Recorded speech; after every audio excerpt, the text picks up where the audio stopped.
Did you know that you can be a Christian? You can love Jesus all you want and you can still be a complete and utter fool.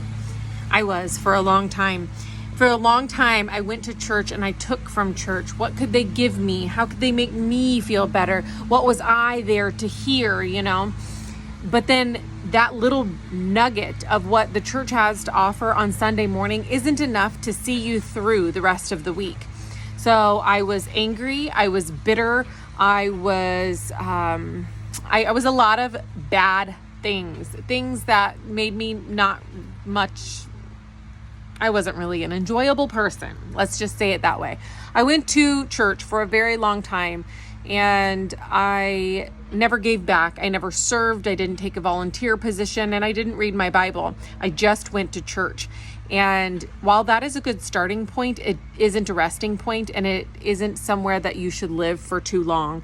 If you want to grow in relationship with Christ, you have to read the Word. In Ephesians chapter 5, verse 15, it says, "So be careful how you live. Don't live like fools. Make the most of every opportunity in these evil days. Don't act thoughtlessly, but understand what the Lord,